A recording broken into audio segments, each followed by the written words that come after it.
বাইজিদ বুস্তামি আইয়া কইলো আমি চা দোকানে টেলিভিশন দেখা বন্ধ করব না, তো আপনার বদলাইবে কে? আপনি তো সিদ্ধান্ত নিছেন গুনার উপরে মজবুত, আল্লাহ তো বলছে ইমানের উপরে মজবুত হইতে, নবী তো বলছে আমলের উপরে মজবুত হইতে, আর আমরা নাফরমানির উপরে মজবুত, নাফরমানির উপর। 30 বছর সুদ খায়, কি চাচা ছাড়তেন না? না ছাড়তাম না। আপনার ভাল লাগে নিসানো? না আমার ভাল লাগে না। আহা মুসলমান, গুনার উপরে অটল, গুনাহের উপরে অটল। তোমরা ছেলেরা যারা বাবা 365 দিনে কোনোদিন নামাজ পড়ো না, তো তুমি সিদ্ধান্ত নিয়ে নিছো তুমি আল্লাহর নাফরমানির উপরে অটল, মনে রাখো বাপ, একদিন ফেরেশতা একটা লাথি দিয়া জাহান্নামে ফেলে দিবে, একটা লাথি দিবে, একটা লাথির লগে জাহান্নামে ফেলবে, মনে রাখো বাপ। তামাশার দুনিয়া না বাবা। কি ভাবছো তুমি? পড়ালেখা তো আমরাও করছি, জেনারেল লাইনেও পড়ছি, মাদ্রাসার লাইনেও পড়ছি, যথেষ্ট পরিমাণ পড়ালেখা করেই এটা বুঝছি যে কবর আসলেই সত্য, জাহান্নাম সত্য, জান্নাত সত্য। সত্য। পৃথিবী সৃষ্টি থেকে নিয়ে আজ পর্যন্ত এত নবী, এত রাসূল, এত আউলিয়া, এত বুজুর্গ, এত আলেম, এত কিতাব, এত কিছু মিথ্যা হইতে পারে না, এত কিছু মিথ্যা হইতে পারে না। মিথ্যা এতদিন চলে না, মিথ্যা কথা এতদিন টিকে না। অতএব 1450 বছর থেকে আমাদের নবীর আমল থেকে প্রতিনিয়ত আল্লাহর কথা, কোরআনের কথা, আখিরাতের কথা, কবর হাসরের কথা বলা হচ্ছে, এগুলো মিথ্যা। তাহলে তাহলে কেন ভুলে গেলাম আল্লাহকে? এজন্য আমরা যদি সিদ্ধান্ত নেই যে আমরা আমাদের জীবন গঠন করব, আমি আল্লাহর দ্বীনের উপরে চলব, তাহলে সম্ভব। সম্ভব কিনা বলেন? এই জন্য আন্তরিক হইতে হয়, এই কথাটা বুঝাইলাম। মনোযোগী হইতে হয়, আন্তরিকতা না দেখাইলে, মনোযোগ না দিলে, আপনি বিষয়টা দিলে উপলব্ধি করতে হবে যে আসলে আমার আল্লাহকে মানা দরকার, আমার রসুল সাল্লাল্লাহু আলাইহি সাল্লামকে আমার মানা দরকার। আমার কবর আছে, আমার কবর হবেই হবে। আমার লগে সবাই না মরুক, আমি মরে যাব, আমার লগে সবাই একই সাথে মরে যাইতে হবে, এটা কোনো জরুরি না। জরুরি কথা বলেন না কেন? এটা জরুরি বিষয়। আমরা সবাই একই দিনে মরতে হইব, তাহলে আমি তো মরে যাব, আমি তো মরেই যাব। হাসলেও মরে যাব, কাঁদলেও মরে যাব, সুখে থাকলেও মৃত্যু, দুঃখে থাকলেও মৃত্যু, অট্টালিকায় থাকলেও মৃত্যু, কুড়ে ঘরে থাকলেও কি মৃত্যু। মৃত্যু আমার হবেই হবে, আমাকে একা চলে যেতেই হবে, সবাইকে রেখে আমাকে একাই ফিরতে হবে আমার আপন ঘরে, আমার কবরে, আমার হাসরে। অতএব আমাকে যেহেতু ফিরতেই হবে, আমাকে যেহেতু বন্ধু যেতেই হবে, যেখানে আমাকে নিশ্চিত যেতে হবে, এর জন্য প্রস্তুতি নেওয়াই ভালো। এটাই বুদ্ধিমানের উচিত। আজ যদি এমন হইতো কোনো না কোনো কৌশলে আমি মৃত্যু থেকে বাঁচতে পারলাম, বা কেউ কেউ বাঁচছে, তাইলে তো ঠিক ছিল, আমি সেই লাইনে চেষ্টা করতাম। কিন্তু সেটা কোথায়? এই পৃথিবী কাউকে থাকতে দিছে কিনা বলেন না কেন? তো পৃথিবীর মনে করেন 1000 বছর বয়স্ক কোনো লোক পৃথিবীতে আছে যে আজ 1000 বছর যাবত উনি মরে না? পৃথিবীতে 500 বছর যাবত কোনো লোক বেঁচে আছে এমন এখন আছে কেউ? তো তাহলে এই পৃথিবীর পুরাতন মানুষগুলোকে যেহেতু নিয়ে গেল, আমাকেও নিয়ে যাবে, আমাকেও নিয়ে যাবে। এই জন্য কিশোর নওজোয়ান, এত অল্প বয়সে যদি চরিত্রহীন হয়ে যাও বাবা, বাকিটা হায়াত কি করবা বাপ? বলো ভাইয়া, 16 বছর বয়সে যদি এত নারী, এত ছবি, এত উলঙ্গ দৃশ্য, এত অশ্লীলতা, এত অসভ্যতা, এত নোংরা কথাবার্তা, এত নোংরা জীবন, এত অল্প বয়সে যদি এতটা নষ্ট হয়ে যাও, পচে যাও, আহা বাপ, শেষ পর্যন্ত তোমার বয়স যখন হবে 60, 50, সেই পর্যন্ত তোমার হালাত কি হবে? কি হালাত হবে? বয়স্ক অনেক লোক আছে যাদের অনেকের অভ্যাস এরকম যে জুমার নামাজের দিন বয়ান হয়, উনি বসে বসে জুরায়। এই চাচারা কখনোই বদলায় না, যেমন আছে এমনই পড়ে থাকে। বিড়ি খায় তো বিড়িয়ে খায়, চা দোকানে আড্ডা দেয় তো আড্ডাই দেয়, টেলিভিশন দেখে, নাচ গান দেখে, তো এই বদ অভ্যাস 60 বছরও আর ছোটে না। কথায় কথায় গালিগালাজ করে, তো এই বদ অভ্যাস আর ছোটে না। কেন? আল্লাহর কথার প্রতি আন্তরিক না। নয়তো 30 বছর জুমার বয়ান শুনবার পরে একটা মানুষ তো পরিবর্তন হওয়ার কথা। 40 বছর, একটা বছরে 52 সপ্তাহ। খেয়াল করে দেখেন যে 52 সপ্তাহ এক বছরে মোট, প্রতি মাসে 4টা সপ্তাহ, তাহলে 4 12 48, আর 4টা মাস প্রতি বছর, আর অতিরিক্ত একটা জুমা আছে, 5টা জুমা, তাহলে 48 আর 4 কত? 52 জুমা। তাহলে 52 জুমা আপনার মহল্লায় আল্লাহর কথা হয়, কোরআনের কথা হয়, আপনার কি কোনো পরিবর্তন হওয়ার কথা না? 30 বছরে এবারে 52 দিয়ে পূরণ দেন, কতগুলো বয়ান হলো। তো এরপরেও যদি একটা মানুষের স্বাভাবিক কিছু বদভ্যাস না ছোটে, তা আপনি কি শুনলেন, কি বুঝলেন, কি বুঝলেন? 30 বছরও আপনি এটা বুঝছেন না যে বিড়ি সিগারেট খাওয়া একজন মুসলমানের জন্য উচিত না। এটা আপনি তোলে আর বুঝবেন কখন?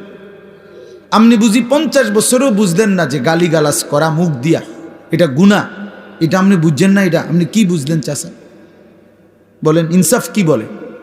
50 বছরও আপনি বুঝলেন না যে চা দোকানে এই যে নাচ গান নর্তকীর ছবি নাটক সিনেমা চলে টেলিভিশনে, এটা দেখা যে গুনাহ হারাম, এটা আপনি বুঝলেন না। তো আপনি কি ওয়াজ শুনলেন? এই জন্য বললাম আর কি, আসলে মূল কারণ হলো গাফেল। হয় বইয়া বইয়া ফান খায়, জুরায়, জিমায়, এই সদবদ, অথবা আমলের আগেই ফেলে দেয়। বলে তো কথা তো হুননি, হুজুররা তো কয় ভালো লাগে, কয় কথা তো ঠিকই কয়, মানলে তো ভালো আসিল, পারিদ না, বাহ, এটা কইয়ে উড়াই দিল আর কি, মানে এটারে ফেলে দিল আর কি। এটা কথা হলো মিয়া, আপনি পারবেন না, অথচ আল্লাহ আপনারে করতে বলছে, তো এটা তো জুলুম। আর আল্লাহ তো এমন জুলুম করতে পারে না। কোনো বান্দা পারবে না, অথচ তাকে আল্লাহ তাআলা সেই হুকুম পালন করতে বলছেন, এটা কি জুলুম না? কথা বলেন না কেন? এটা জুলুম কি না বলেন? আমি বাঁকাই হইতারি না, আমনে আমার এখন রুকু দিতাম, তো এটা জুলুম না? আমি নিচের দিকেই যাইতারি না, আমনে আমারে বলেন সেজদা দিতে, তা আমার উপরে এটা জুলুম হবে না? তো তা আল্লাহ তাআলা আমাদেরকে রুকু দেওয়ার, সেজদা দেওয়ার তৌফিক যোগ্যতা দিছে কিনা? তো তো জুলুম করলো কই? বলেন। আমারে বলছে রাস্তার নারী দেখলে চোখ নিচের দিকে নামাই নিতে, এখন আমার চোখ নিচের দিকে নামে না, ঘাড় বাঁকা হয় না, তখনই না আমি বলতাম যে আমার উপরে জুলুম করছে। এখন আমাদের ঘাড় নিচের দিকে নামানো যায় কি না? তো তাইলে অসম্ভবের কি? আমারে সুদ হারাম করছে, তো আমার জন্য কি ব্যবসা বা উপার্জনের বৈধ কোনো পন্থা রাখে নাই? কথা বলেন তো। তাহলে সমস্যা কোথায়? কোনখানে আটকাই গেলেন? আপনি পারেন না, দিয়ে কইলেন কিতা পারেন না?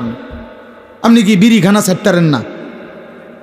আপনি ডাক্তার বললে ডায়াবেটিস রুগী, 30 বছরের অভ্যাস, যেই বেটার চিনি ছাড়া চা খায় না, সেই বেটা চিনি ছাড়া চা খায় না, তো তো এটা ছাড়লেন কেমনে? 50 বছরের অভ্যাস মিষ্টি খাওয়া, এই লোকটা ছেড়ে দেয় না ডাক্তার বললে? তো এক আদনা ডাক্তার বললে মিয়া সামান্য দুনিয়ায় বাঁচার জন্য এত কিছু প্রিয় জিনিস ছেড়ে দিলেন, ডাক্তার বলার কারণে গরুর গোশত খাওয়া ছেড়ে দিলেন, অথচ আপনি জানেন ডাক্তারের আব্বাও যদি বাইটটা দেয় আমনেরে, তারপরও তো আপনি মরে যাবেন। মরবেন না? কথা বলেন না কেন? MBBS ডাক্তার যদি বাইটটা দেয় আমনে শরীরের ভিতরে, আপনি মরতেন না? তো তাইলে এরপরেও তো আপনি নিশ্চিত মৃত্যু আমাদের আসবেই। শতবার সেফ থাকলেও, শরীরের 1000 কোটি যত্ন নিলেও, 100 ডাক্তারের প্রেসক্রিপশন পরামর্শ মেনে চললেও মৃত্যু কি হবে না? তো তারপরেও তো এগুলো ছেড়ে দিলেন, তো জাহান্নামের ভয়ে গুনাহ ছাড়বেন না কেন? আল্লাহর নাফরমানি ছাড়বেন না কেন? আল্লাহর ভয়ে বিড়ি খানা ছাড়বেন না কেন? জাহান্নামের ভয়ে টেলিভিশন দেখা ছাড়বেন না কেন?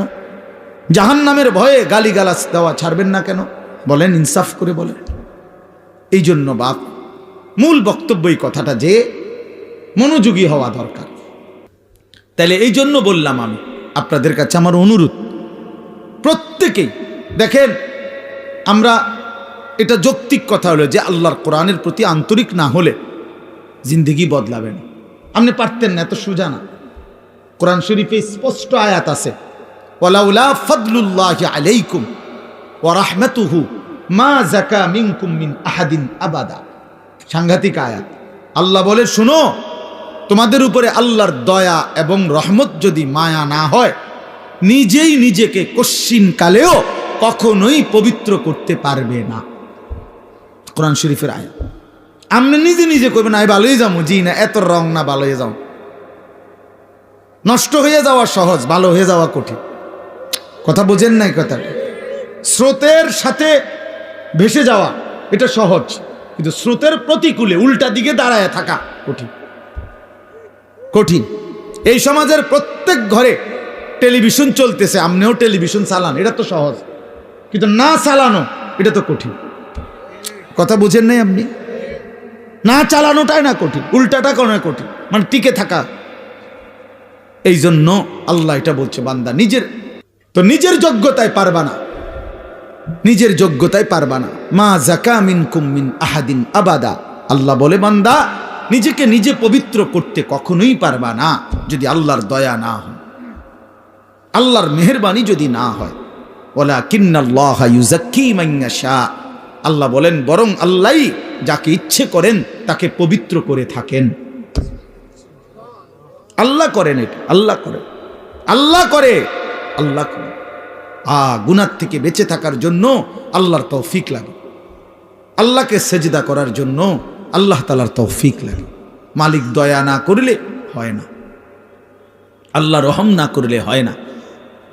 নবী সাল্লাল্লাহু আলাইহি ওয়াসাল্লাম 5 ওয়াক্ত নামাজের পরে দোয়া করতেন, আল্লাহুম্মা আইন্নি আলা যিকরিকা ওয়া শুকরিকা ওয়া হুসনি ইবাদাতিক।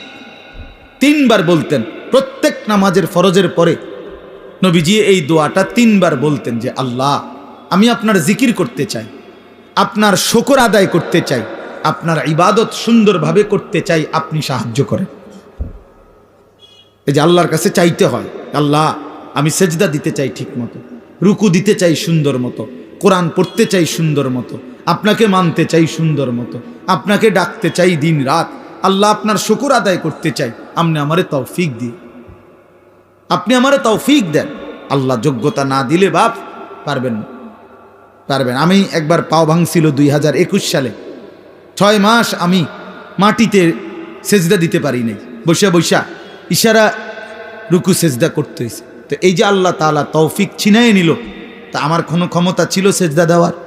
কথা বলেন না। এই জন্য দয়া করে কিশোর নওজোয়ান ভাই, তোমরাও এটা বুঝো ভাই, নিজেরে নিজে নষ্ট করে দেওয়া, বরবাদ করে দেওয়া এটা সহজ, এটা সহজ। এই সমাজের সবাই মোবাইলে উলঙ্গ ছবি দেখে, তুমিও দেখো, সহজ বিষয়। কিন্তু নজর হেফাজত করা, চোখের হেফাজত করা এটা কঠিন। কিন্তু কষ্ট করে কেউ যদি হিম্মত করে তো আল্লাহ তার জন্য সহজ করে দেয়। ওমান ইয়াত্তাকিল্লাহা ইয়াজআল লাহু মাখরাজা। আল্লাহ বলছে, যে আমাকে ভয় করে গুনাহ ছেড়ে দেয়, আমি তার জন্য সর্বাবস্থায় আমি আল্লাহ তার জন্য রাস্তা করে দিই, আমি তার জন্য সহজ করে দেই। আগে আল্লাহর জন্য ফিরতে হয়, আল্লাহর দ্বীন মানার জন্য সিদ্ধান্ত থাকতে হয়, আল্লাহর দিকে আসতে হয়, ঝুঁকতে হয়, মনোযোগী হইতে হয়, আন্তরিক হইতে হয়। আপনি যদি বলেন যে কোরআন আমার জন্য, ইসলাম আমার জন্য, আমি আমার রাসূলকে নারাজ করব না, আমি আমার আল্লাহকে নারাজ করব না, আমি দ্বীন মানবই মানব, খোদার কসম, এমন একটা মজবুত সিদ্ধান্ত নিয়ে বান্দা 1 বিগত যদি আগায়, তো আল্লাহ তাআলা রহমত নিয়ে বান্দার দিকে 1 হাত আগায় আসবে। শর্ত হইল আপনি তো 1 বিগত আইতে, আপনি দিল আমি হইতে হইতে কন যদি একবার ব্যস্ত হয়ে যাইতাম, কিতে ব্যস্ত হইতাম? হ্যাঁ, বিড়ি খাইতে খাইতে কয়, আরে ভালো মানুষ তো সমাজে উঠতে গেছে, ও নাই, ও নাই, হ্যাঁ বেটা ভালো মানুষ। আপনি বিড়ি খাই না বেটা ইতনি ভালো মানুষ, আপনার গায়ে তো গন্ধ, দুর্গন্ধ মিয়া, বিড়ির গন্ধের চেয়ে নিকৃষ্ট কোনো গন্ধ হইতে পারেনি মিয়া। তাইলে কোনো বিড়ি খুর তো পবিত্র মানুষ হইতে পারে না, কাউ না মিয়া, এটা একেবারেই অপবিত্র মানুষ, ফালতু মানুষ মিয়া, এ তো বদ অভ্যাস। কোরআনুল কারীমে আল্লাহ বলছেন, জাহান্নামীদের খাবার, জাহান্নামে যেটা দেওয়া হবে, লা ইউসমিনু ওয়ালা ইউগনি মিন জু'। জাহান্নামী খাবারের মধ্যে কোনো পুষ্টি নাই, এটা তার শরীরের মধ্যে কোনো স্বাস্থ্য বাড়াবে না, আবার ক্ষুধাও মিটাবে না। কোরআনের আয়াত। ঠিক বিড়ি সিগারেট এরকম যে এটার দ্বারা কোনো স্বাস্থ্যও বাড়ে না, ক্ষুধাও নিবারণ হয় না, এই জন্য বিড়ি সিগারেট জাহান্নামীদের খাবার। জাহান্নামীদের খাবার, জাহান্নামীদের খাবার, জাহান্নামী খাবার। আগুন কোন মোমেনের পছন্দ হইতে পারে না। মুসলমানের পছন্দ আগুন, নাকে মুখে দিয়া আগুন বাহির করা, এটা কোনো ইমানদারের প্রিয় পছন্দ হতেই পারে না, কোনো যুক্তি নাই, একেবারে ফালতু ছাড়া, বদভ্যাস ছাড়া। আখিরাত যার মনে নাই, পরকাল যার মনে নাই, কবর বলতে কিছুই জানে না, এই ব্যক্তির দ্বারা সম্ভব বছরের পর বছর বিড়ি খেয়ে যাও। ভুলে গেছে আখিরাত, মনে নাই আখিরাত, ও কিছুই মনে করে না আখিরাতের। মনে করছে জিন্দিগি মানে এই বন, বিড়ি, চা, বিস্কুট, পান, সুবারি আর এই বেনবেনানি আলাপ সালাপ, খালাস, এটাই জীবন না? এটা জীবন না বাবা, এটা জিন্দিগি না। এজন্য দয়া করে ভাবতে শিখেন, আল্লাহর দিকে ফিরতে হবে, হিম্মত করতে হবে, হিম্মত করতে হবে। আল হিম্মাতু হিয়াল ইসমুল আযম, আরবিতে বলে হিম্মত সাহসিকতা, মজবুত একটা সিদ্ধান্ত, এটা ইসমে আজম। ইসমে আজম কি? কতগুলো দোয়া আছে হাদিসে, নবীজি সাল্লাল্লাহু আলাইহি সাল্লাম বলেন এগুলো যদি কেউ পড়ে, যা চায় আল্লাহর কাছে আল্লাহ তাই দিয়ে দেয়। এর মধ্যে দোয়া ইউনুস একটা ইসমে আজম, লা ইলাহা ইল্লা আনতা সুবহানাকা ইন্নী কুনতু মিনাজ জালিমিন।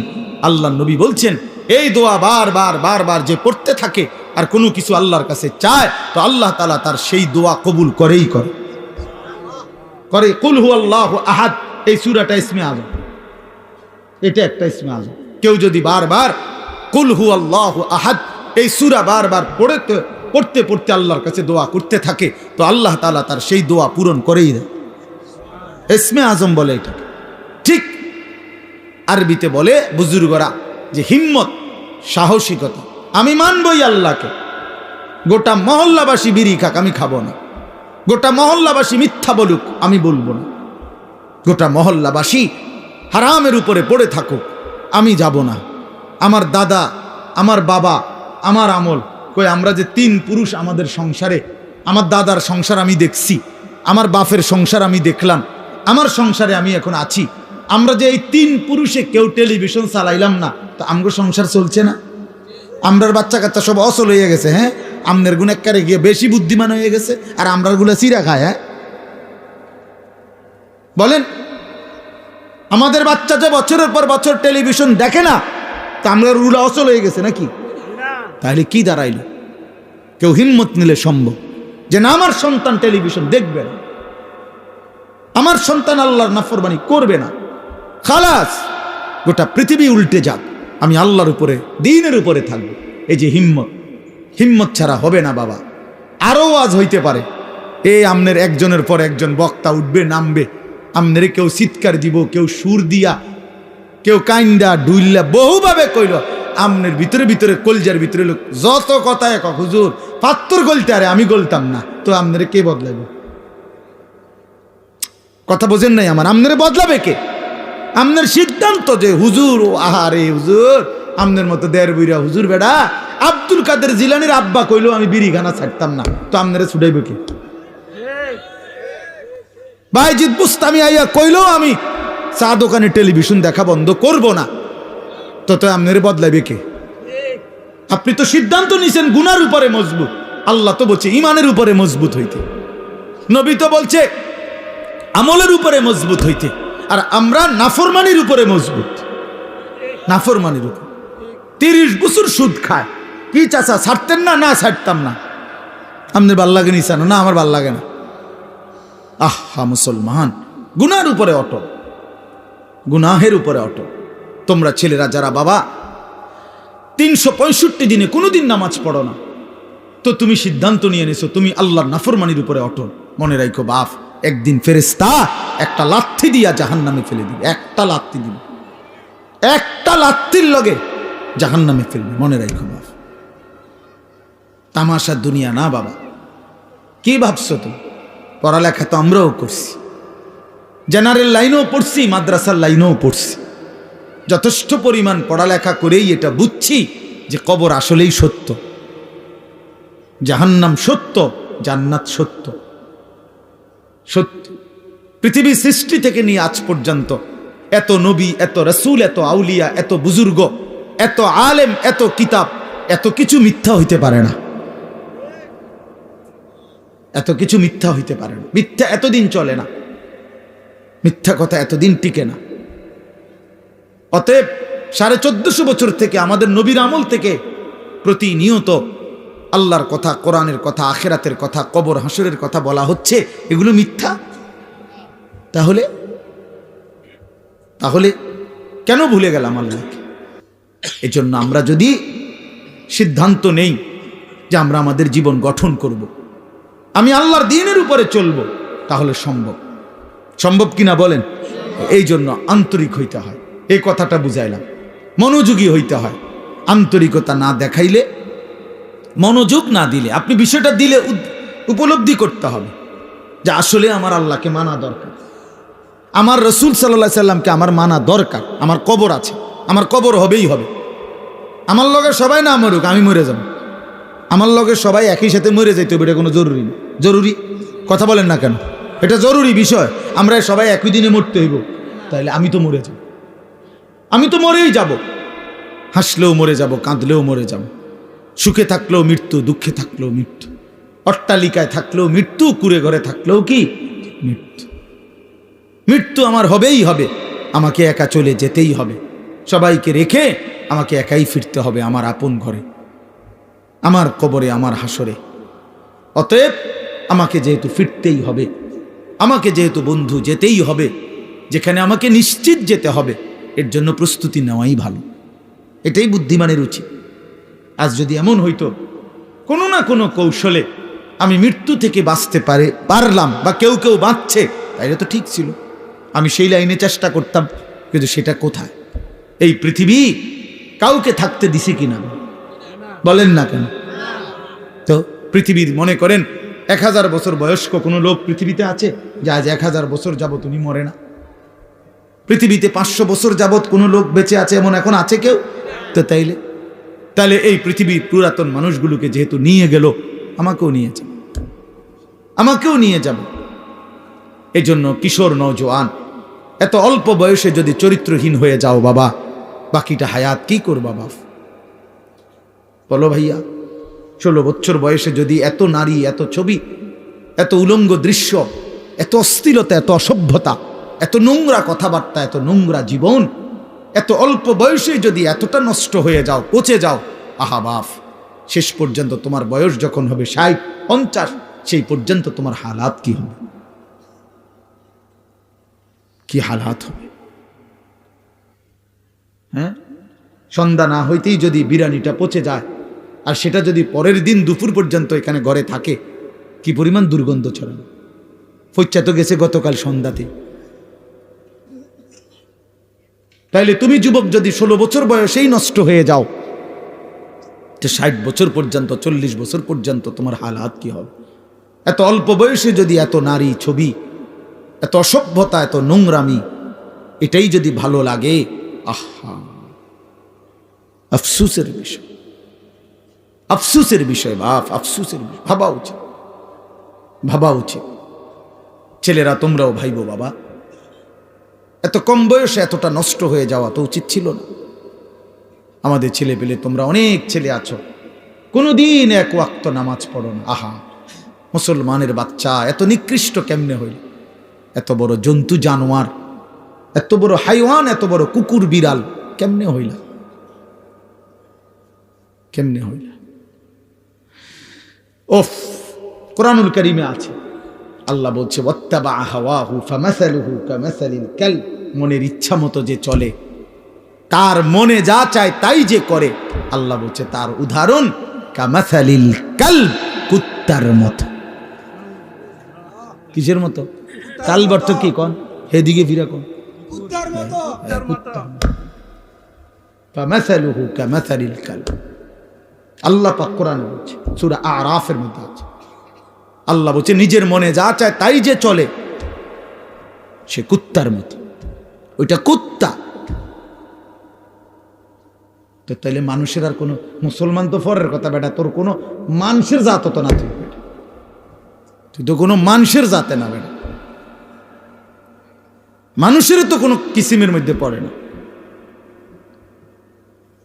আল্লাহ কোরআনে বলছে ইন তাহমিল আলাইহি ইয়ালহাস আও তাতরুকহু ইয়ালহাস। আল্লাহ বলছে কুত্তার স্বভাব, তারে দৌড়ানি দিল জিব্বা লম্বা করে হাঁফায়, ছাড়া দিল জিব্বা লম্বা করে হাঁফায়। দেখছেন চাচা এরকম কুকুরে দেখেন দৌড়াইতে দৌড়াইতে জিব্বা বাইর করে এমন করে, দাঁড়ানো থাকলো জিব্বা লম্বা করে এমন করে হাঁফায়। কুত্তার স্বভাব, কুকুরের স্বভাব। আহা ছি ছি ছি। এরপরেও যদি কারো লজ্জা না লাগে, হ্যাঁ, তাইলে তার কান্দে যদি একটা কুকুর লাগাইয়া দিয়ে একসাথে ছবি উড়ান যাইতো যে এই দুই জানোয়ার একসাথে দেখেন কোনটা বেশি মানানসই। হ্যাঁ হ্যাঁ, বেনামাজি আর কুকুর একসাথ করে যদি দাঁড় করাইয়া একটা সেলফি তোলা যাইতো, ছবি উঠানো যাইতো, ফেসবুকে দেওয়া যাইতো, দারুণ কমেন্টস পড়তো, দিয়া দেখো দেখো। কারণ তুমি তো কোনো মুমিনের সাথে দিতে পারবা না, তুমি কেমনে দিবা কোনো নামাজি মানুষের সাথে? আল্লাহ আমাদেরকে বুঝ দান করেন, আল্লাহ আমাদেরকে বিবেক দান করেন।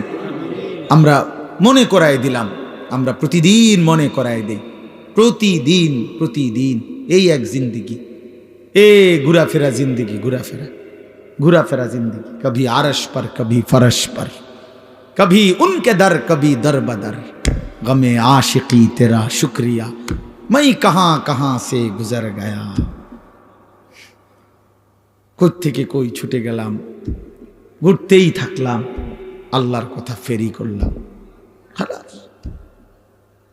নজরুল হে তার কত দাবি, এতটার ভিতরে আইতে হইব, এতক্ষণ ওয়াজ করতে হইব, এমনি কইতে হইব, আইয়া বইতে হইব, ভাত খাইতে হইব। বুঝতেন না, এখানে এখনো মাইক ধরতে দেয় না, হের দাবি দেওয়ার শেষ হয়।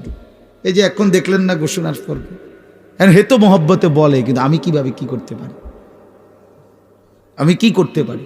কিছুই করার নেই। এই মসজিদ, এই ওরা, এই মহল্লা আমার অনেক দীর্ঘদিনের আশা যায়। এত বেশি টাইম তো খুব কম জায়গায় আমি আসছি। এজন্য আল্লাহ তাআলা আপনাদের এই ভালোবাসা আমাদের সবাইকে কদর করার তৌফিক দান করে। আমরা ইনশাআল্লাহ সিদ্ধান্ত নেই আমাদের জিন্দেগি সুন্দর করব। ঠিক আছে ইনশাআল্লাহ? জীবনটা যদি সুন্দর করার ফয়সালা নেই, আখিরাতের ফিকির যদি করি, আমাদের সামনে একটা বড় সুযোগ মাহে রমজান। বলেন আলহামদুলিল্লাহ। আর মাত্র একটা মাসও নাই, একটা মাসও নাই। আজকে 5 তারিখ চলে গেছে, এই মাস 28 মাস, তাহলে 1 মার্চ সম্ভাব্য রোজা। তাইলে 28 দিন থেকে যদি 25 দিন চলেই যায়, আরে 5 দিন জায়গা আর আছে কত, 23 দিন।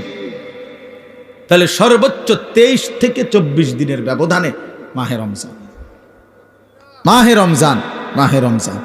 অতএব বাবারা আমার, বন্ধুরা আমার, বয়স্ক বাবা, আপনাদেরও জীবনটা আরেকবার ঘুরে দাঁড়াবার, নিজের জীবনের একটা হিসাব কিতাব করার একটা সময় মাহে রমজান, মাহে রমজান। আল্লাহ তাআলা কোরআনুল কারীমে বলছেন, ওয়াল তানজুর নাফসুম মা কদ্দামাত লিগাদ। প্রত্যেকেই আলাদা আলাদা ভাবে লক্ষ্য রাখো, খেয়াল করো বান্দা, আজকের দুনিয়া থেকে আগামীকালকের আখিরাতের জন্য কি পাঠিয়েছো, আজ হিসাব করো। আল্লাহর নবী সাল্লাল্লাহু আলাইহি ওয়াসাল্লাম বলেন, আল কাইয়িসু মান দানা নাফসাহু ওয়া আমিলা লিমা বাদাল মাউত। প্রিয় ভাই, শোনো ভাই, নবী সাল্লাল্লাহু আলাইহি সাল্লাম বলেন, বুদ্ধিমান সে যে তার নিজের হিসাব করে এবং মৃত্যু পরবর্তীর জন্য আমল করে, সে বুদ্ধিমান। কোন নাফরমানকে তো দুনিয়া থাকতে দেয় নাই বাপ, শুধু শুধু আল্লাহকে নারাজ করে কি লাভ? নামাজ ছেড়ে দিয়ে আলাদা বেনিফিট কি? সুদ খাইয়া অভাব মিটে গেছে কার? কিস্তি লইয়া প্রয়োজন শেষ হয়েছে কার? আমি তো জিগাইছি বহুত জনের, বহু মানুষের। আমি তো ব্যক্তিগতভাবে কত মানুষের এখন না একটু বেশি ব্যস্ত। আগে তো আমি এই রাত্রে বিরাতে চা দোকানদারের লগে বইতাম, কথা কইতাম, রাতের 1টা বাজে 1:30 বাজে মাহফিল থেকে আসার সময় কত মানুষের লগে কথা বলতাম, শুনতাম, জিগাইতাম। কই কারো তো কিস্তি চলে 4টা 6টা, অভাব তো যায় না। আজকের বাজার তো শেষ হয়ে গেছে রাত হইতে হইতে, তো কালকে তো আবার বাজার করণ লাগবো, তো প্রয়োজন শেষ হইল কই? কথা বলেন না। সোফা তো বানাইছেন ঠিক আছে, কিন্তু বছর খানিকের মাথার তো বার্নিশ উঠে গেছে, কালা কালা দেখা যায়, এই যে এটাতে এখন